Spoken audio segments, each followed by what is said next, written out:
What's up, guys and gals of the movement world? It's Sean Mishka, the Movement Miyagi, coming to you once again for Football Beyond the Stats and our Movement Play of the Week. This week for week 4 of the 2022 National Football League season. And today we're going to dive into the creative and novel, authentic nature of Patrick Mahomes. Patrick Mahomes facing the Tampa Bay Buccaneers on Sunday Night Football, which, as we've already highlighted numerous times at Football Beyond the Stats, brings the highest level of pressure and anxiety of a National Football League week because it's typically the showcase game of the entire weekend. So, without further ado, let's get into the play as we typically would. We're going to watch it in its entirety and we're going to see what it is that we can see from Patrick Mahomes from a movement problem solving standpoint. Of course, first we're going to watch it at full speed, and then we're going to dive into it at 50% speed as we typically would. And we're going to dive into it a few times here because there's going to be a bunch of different nuances as there typically would be when we look at the highest level of skill on a National Football League Sunday on any respective week. This week is certainly no different, as Patrick Mahomes has been on our all movement team on two separate occasions, once in 2018 as the all movement first team performer at the quarterback position, and then again in 2020 on the second team. But as we can see here, this is about as slick and as creative as we possibly can be. But again, I do want to make the mention as to why we are here. This is a Sunday night football game, the premier game of the week. And as we look at this, let's not let this be lost upon us as we put this through our filter. The Tampa Bay Buccaneers have one of the top defenses, particularly from a movement skill standpoint. So before we go any further, look at my mouse over here on the right hand side of the screen. We see Devin White, number 45. We see Antoine Winfield Jr., number 31. Two all movement level type of performers at the linebacker and safety position, respectively. They also have one of the most stacked defenses who played together in a synergistic fashion for quite some time. Of course, Patrick Mahomes is going to Patrick Mahomes at some point there. And what we find when Patrick Mahomes is typically some movement magic. And this week is certainly no different. This respective play is certainly no different. So keep taking in some of the things that we may discuss and try to peel back the layers here and tell this movement problem solving story from the perspective of the movement system of Patrick Mahomes. But as you can tell, there aren't many that are able to do it at this respective level that Mahomes can, right? I mean, and that's intuitively obvious. One of the top National Football League players in the entire league, regardless of position, but certainly one of the premier quarterbacks playing the game. And he does so through this authenticity, through this creativity, through this novelty in many cases. And that, of course, is something that allows that part of his skill set is something that allows me as a sport movement specialist to really gravitate to his game so closely.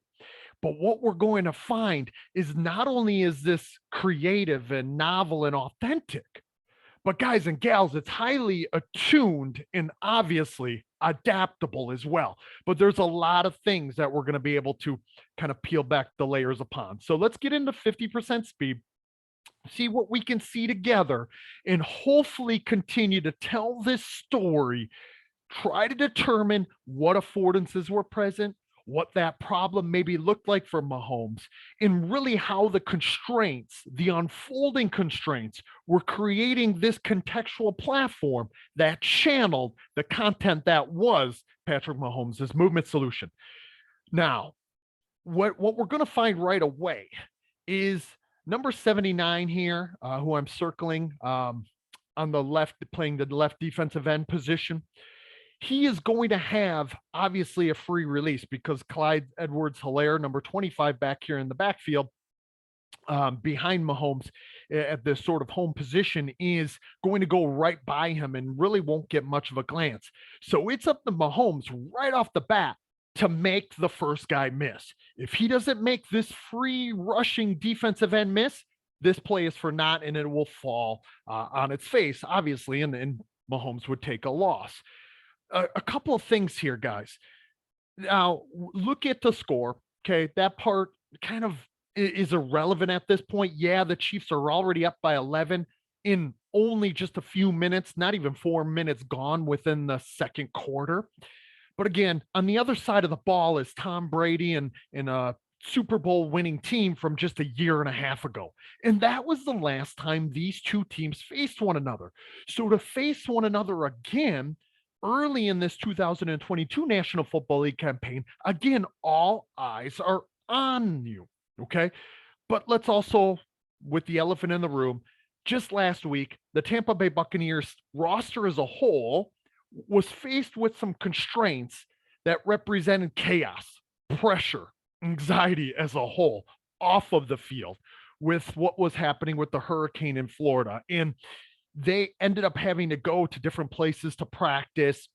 They had to move their families, pets, everything out of Tampa to make sure that they were protected. And now I just mentioned the pets, and of course, one of mine is going to create some chaos and make me adapt. So I apologize for that. Hopefully, you can hear through little Winston's barking there, but that just brings a little extra authentic feel to what it is that we're doing here. So now that I said that, let's look at this as Edwards-Helaire runs right past, and of course he's supposed to, runs right past number 79, who's this free rushing defensive end. We've talked before about the need for curvilinear movement pattern work, right? Curvilinear capabilities, which are different than if you're just running in a straight line. The pressures and the demands on the body are going to be significantly different. And if the body isn't equipped to handle this curvilinear type of action, it's going to relate to obviously a loss of speed, a loss of energy, and some lack of inefficiency and effectiveness. But not only that, but if you have a chasing individual who one must become attuned and sensitive to and then adapt their movement around, that adds another extra layer to it.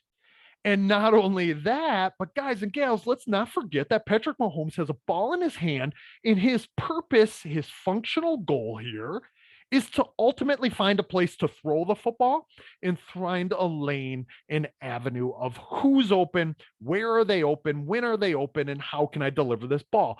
So his education of his attention isn't just on 79 here, but it's also down the field. What's unfolding down the field?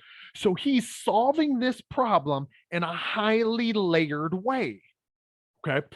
Some people call this, secondary task or whatever. They want to use that. I don't really like to think about it like that because every movement problem is different, right?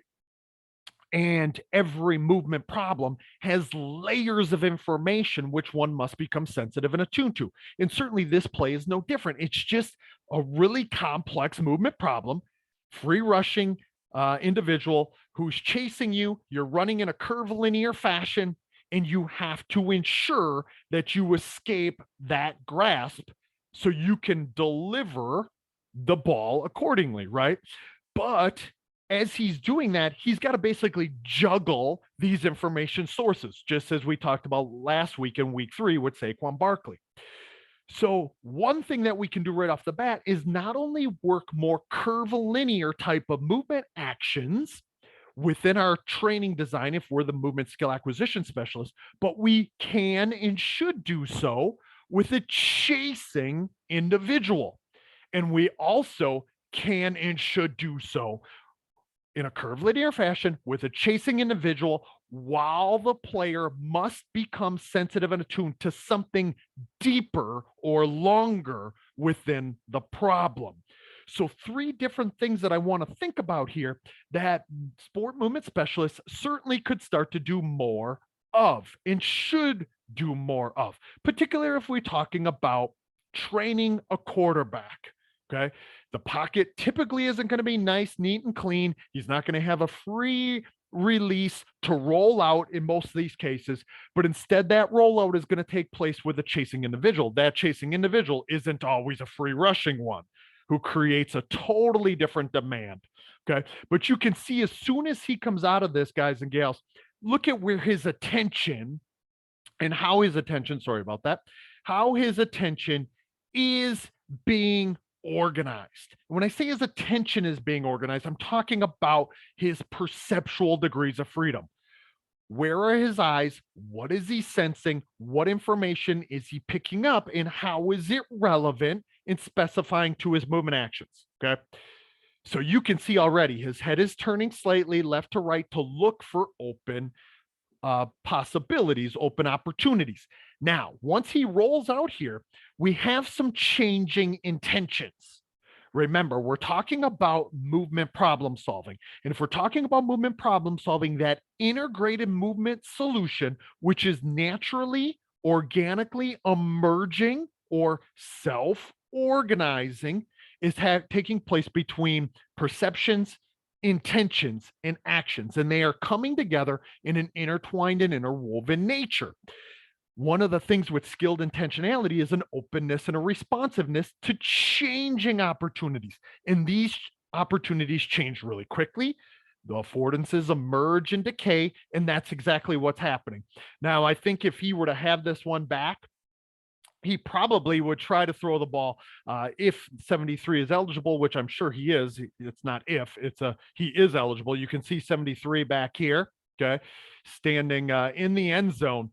And I think Mahomes probably would love to get him the ball because it was this design trickery, specifically when Golston, number 92, if I could get you something, number 92, when he starts coming here, we now find that back here is number 73, one of his offensive linemen. I think this is what was designed to probably happen, but the free rushing individual and how much Mahomes had to adapt his path accordingly probably changed some things here as to what unfolded.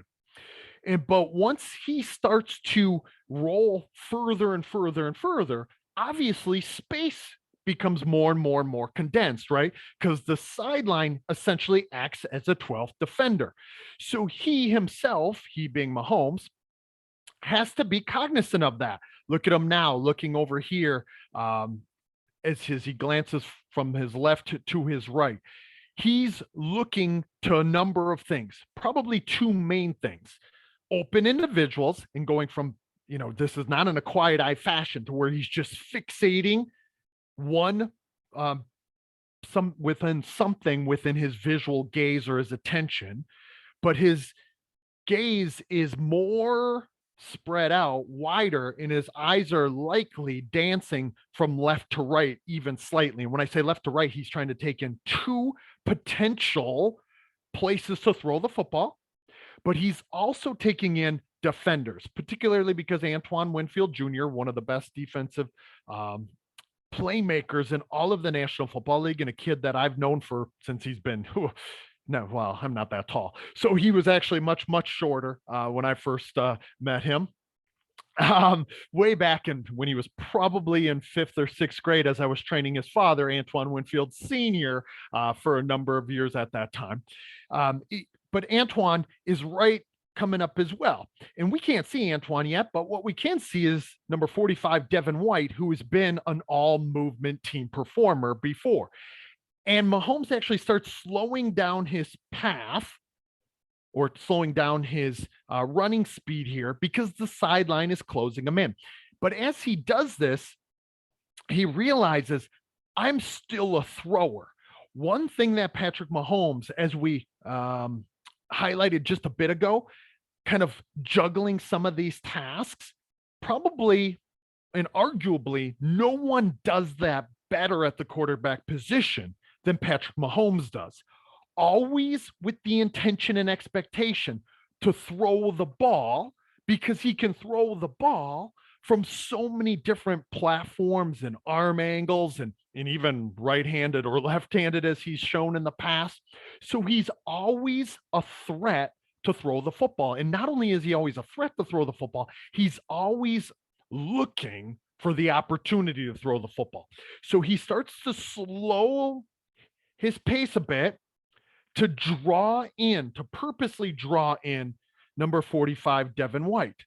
But Devin White has to converge at a bearing angle that he's constantly updating himself. And the reason why this play is so special is because Devin White is one of the most skillfully attuned and adaptable players in the National Football League at the linebacker position. So as these two pass, let me just get my arrows back. So as these two pass are converging, Devin White has to respect the fact that Patrick Mahomes could go towards the pylon. He could run and try to pick up the not only he could try to pick up the end zone, but he could also continue to move in an adaptable way once he's moving on his feet, or he could throw the ball. So Devin White has to respect that. And at a certain point, that uncertainty gets the better of Devin White because Patrick Mahomes basically is a puppeteer, has him out here on a string at the moment. But look at the receivers. Okay, we got number 73 up here. We got one here, and then we ultimately have Clyde Edwards-Helaire, number 25, right there. Now, if you look at this, you're thinking to yourself, my goodness, he's about to throw a touchdown pass to number 25, Clyde Edwards-Helaire, right? You got Antoine Winfield Jr. here, number 31, and number 22. I'm not sure who that is. But in any event, obviously it's a defensive back, but I don't know who 22 is. And as he does this, and we see it in slow motion, look at the deceleration and we always talk about the problem and solution dynamics, right? The constantly changing, ever changing states of organization between problem and solution. But don't get it twisted, guys and gals. Patrick Mahomes is in control of these problem and solution dynamics here to a certain degree, right? He's just staying that hyper adaptable to whatever may unfold in whatever affordance, aka opportunity to act, emerges. Those opportunities are either Devin White moving in this way. Where is Antoine Winfield going? Where is 22 going? Where is Vernon Golston, number 92 up here, going to be? And where are my receivers? Where's the open space? All these information sources, guys and gals, that one individual must become sensitive and attuned to and use to couple their movement in relation to. Hopefully that makes some sense. Now look at Devin White. There was a degree of unpredictability and uncertainty. At a certain point, the dude has to shoot his shot, right? And he decides this is a quarterback in open space, and I can't keep letting him eat up ground, especially knowing full well, what do we find here? Obviously, we have the line of scrimmage here, okay? And of course, once he passes the line of scrimmage, he is now committed as a runner. But this is inside the 2-yard line, guys, right? So if he does that, he's likely to score, especially because, he has to commit to either running the ball or throwing the ball at a certain point. Luckily for the Chiefs and luckily for Patrick Mahomes, he is very sensitive to that as well. The line of scrimmage, where is it? And how long do I have to decide before I may throw the football or not, right? And now here, this is one of the sweetest things that we could possibly see. Once Devin White keeps crashing, you can see he's committed to coming in hot. Patrick Mahomes has already begun to decelerate. Look at the position. So that deceleration tells us he's either planting to get ready to throw, but notice we got a guy, I think that's Kelsey actually. Where the hell did Kelsey come from? We have Kelsey moving in what would be this direction with a defensive back moving along with him, right? We know that Clyde Edwards-Helaire is going to sneak back here, and look at the position of Antoine Winfield Jr. He is planting to either go here or to go here, right? And so we're trying, he being Mahomes, is trying to decipher and sift through these information sources, which are layered and complex. complex meaning numerous interacting component parts, and it should be quite freaking obvious right here, right? But we look at Devin White's position. We can tell he's coming in and he's coming in hot now, even though Mahomes is planting. Devin White thinks that he still has an advantage. Little does he know, obviously, Patrick Mahomes, pretty crafty in the open field. And look at him plant as Devin White lunges in a fairly unskillful fashion. Okay. And now remember, it's a two-way street, problem and solver. Okay. But the same thing is happening right here for Devin White, right? That should make some sense. But now we watch the adaptability within adaptability for Patrick Mahomes, and he just spins right out of it. But look at the head. Guys, I don't want you to miss this, okay? Once he spins right here, we can already see where his head is going, okay? He's like, who's coming open? Where are they coming open? And do I have a path towards scoring? So talk about skilled intentionality. What's skilled intentionality? Openness and responsiveness to a wide range of affordances. And our intentions, meaning our aims to act in a given way, must remain open as well, right? The most skillfully intentional movers will keep their options open. Patrick Mahomes probably is without equal at the respective position on doing just that. So at the quarterback position, maybe Lamar Jackson, maybe Aaron Rodgers could be put on that same playing field, but Patrick Mahomes is as good as they come at just that. So look at his head, guys and gals. Again, that's what I wanted to mention. It's back to picking up information, detecting information, and skillfully perceiving and organizing his perceptions in relation to it. Make some sense? Hopefully it does. So when he comes out of it, he's like, oh, shoot, okay, I have a path towards getting right here. And as he does that, remember, behavior affords behavior, right? And the problem and solution dynamics are constantly changing. And as they change, they have changing states of organization. So look at Mahomes' body position. And again, we're moving frame by frame here. These guys have to take in this information quickly. Look at how Antoine Winfield Jr. starts behaving. Also, let's not forget Clyde Edwards-Helaire, who's going to be part of this equation momentarily, starts to behave as well. So the behavior affords behavior, how someone else is acting, channels and funnels in to how multiple parties are also acting. Some cool things that should be pretty illustrative here on this respective play. So Mahomes puts that right foot down in the ground, left foot goes down in the ground. He sees, oh shit, I don't really want to be hit by Antoine Winfield, who is coming in with some bad intentions now and is about to fill this space that appeared to be a gap for me to get to the pylon and get to the end zone. So Mahomes, in true adaptable fashion, sees Clyde Edwards-Helaire here and does that which what Mahomes does, which is create some movement magic.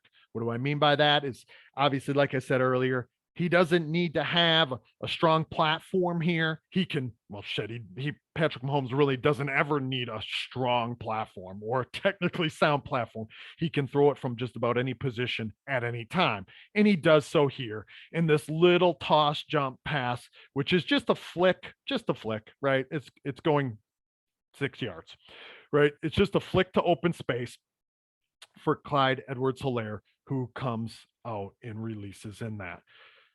And as we can see here, as my computer's just a little delayed or my internet is just a little delayed, he does so in an awfully skillful fashion. Let's see it from another angle.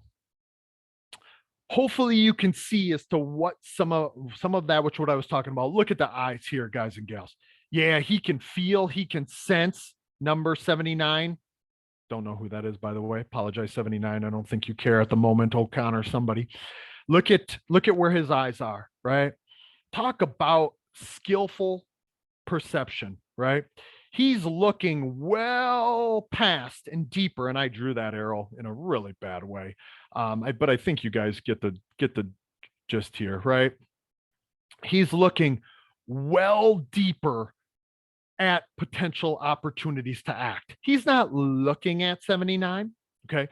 But as he escapes this pocket, he's dealing with multiple information sources, but he knows exactly where 79 is because obviously he himself, through numerous years of behaving and acting in this respective way, his human movement system has become awfully sensitive to feeling where defenders are. And as he feels where that defender is, he's still dealing with those information sources while the threat and the challenge of that free rushing individual are still there. And we can see, again, behavior affords behavior. We see Devin White come into the mix and that spin move. And I'm sorry for hitting the pause button, but I'm pretty enamored by this because it's so creative and it's so emergent and it's so organic that it should make some sense as to why it is this week's movement play of the week. One thing I want to show you here is I mentioned earlier, and I'm a huge Devin White fan. I'm a fan of Devin White's movement. I don't know him personally, but I am a fan of his movement. But even the best get the best at certain times. And Patrick Mahomes, one of the best, gets Devin White, one of the best, right here. And in an awfully frustrating fashion for the Tampa Bay Buccaneers defense. And we'll watch it one more time. This last view in slow motion as Patrick Mahomes put Devin White on his poster on this respective play. And then we see numerous defenders for the Tampa Bay Buccaneers. One of the best defenses, one of the most skillfully moving defenses in all the league, getting got as well. So, guys and gals, something that obviously, when we look at that, which what emerged and unfolded here, people will say you can't train this, right? That it's just God given, it's just natural athleticism. Obviously, I completely disagree. There were some things that we could do to educate a player's attention, his perceptions, and intentions, openness and responsiveness by changing problems and by shifting a way that a player views their behavior interacting with that problem. Patrick Mahomes and his form of life is essentially oriented around being a problem solver. It's being a problem solver in a highly attuned and adaptable way, no doubt, but also in an authentic, creative way. That he's just looking to make a play in any way, shape, or form. And I give the Chiefs all the credit in the world for allowing him, really from the time that he took over for Alex Smith, of doing just that, because we see that this type of play is possible because of the ways that Patrick Mahomes has gone about his movement form of life in highly authentic fashions. So, guys and gals, as usual, if you enjoyed this, hit the like button, hit the subscribe button, pass it on. I would certainly appreciate it. And if you have thoughts, ideas, questions, concerns, put them in the comment section below. I'll talk to you guys there. And if not, I will talk to you guys next time in week 5 of the 2022 National Football League season. This is Sean Mishka, the Movement Miyagi for Football Beyond the Stats. I'll see you guys next week.